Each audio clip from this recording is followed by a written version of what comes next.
The best time to buy a new Akai MPC, or any piece of gear for that matter, is when the new one is released. So with the Akai MPC 1 Plus being announced, a lot of people are gonna go and sell their MPC 1 just to get that new color, just to get that new.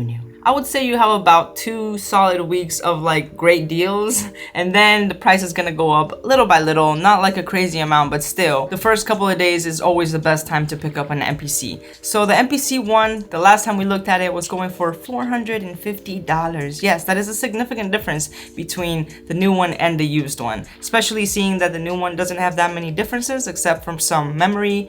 We also have Wi-Fi and Bluetooth, but it really depends on if you are looking for those things, if it's going to be important to you. But for someone starting out not having any MPCs, I think the MPC 1 for $450, that's a steal. Especially because it's the same exact software that's in the $2,500 one, the MPC X, so it's the same exact thing but smaller. If you are looking for the X, it's also a great time to buy X because you can get a used one for $1,100 was the cheapest one that we saw last time. So that's even a greater difference between the old X and the new X, and the difference is not much there either. They do have that new retro color, but is that worth $1,400? It does have a few other upgrades like RAM and more storage, but again, is it worth that much to you? Can you be okay with just like the regular version, right? If you are the person that doesn't like buying used gear, and there are some people that don't buy used gear, and that's fine. I buy used most of the time, but there are certain situations where you can't get used, or new makes more sense. Maybe you were thinking of picking up a new MPC 1 like a month ago for $700 and seeing that there were used MPC Live 2s for around $700. So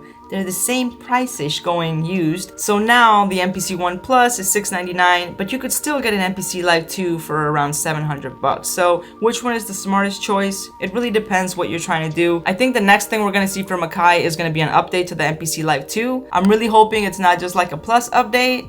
If it's a Plus update, then you're fine getting an MPC now. But if it's the MK3 that I'm really hoping for that we see, because the MPC Live was like the first one, right? Like the first one in the series of the standalone, I think it's time for that MK3 update. So I'm really hoping for that MK3 update. And if that happens, the MPC Live 2 prices are gonna go way low.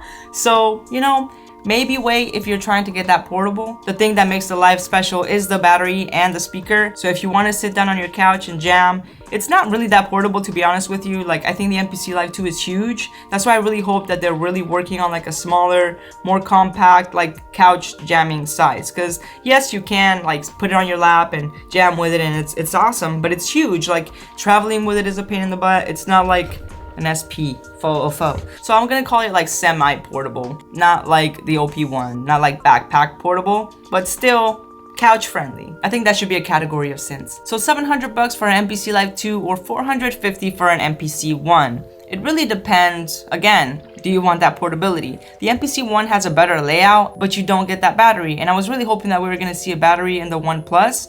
But still, I think the MPC 1 is a great choice. I've actually been thinking about getting the Plus just because I haven't had the 1 like since it came out. I tried it when it came out and it was too buggy, like the software wasn't there yet. They have done a lot of updates to the software and I think it's ready now. So I think I might try the 1 Plus. I think that and the SP is an amazing combo. So I think that's going to be the next setup that I'm going to work on, because I really like the MPC Live looper. And even though it's not like a super deep looper, it's one of the only loopers that lets you set a predetermined amount of bars. So it's really easy to like set 4, 8 bars, pick up your guitar, loop, and then overdub and reverse. Like, it's a lot of fun. So I've done some jams like that already with ukulele on my music channel if you want to check it out. I was using the MPC X into the SP, but it's the same exact thing, guys. Like, the same exact software. You're not missing anything. If you don't need the extra inputs, all the extra buttons and all the extra stuff going on in the X, it's the same exact thing. You'll be fine with the 1. And for most people, I think the 1 makes a lot of sense. If you think about it, you can pick up a used MPC 1 for the same price that you can an SP404 MK2.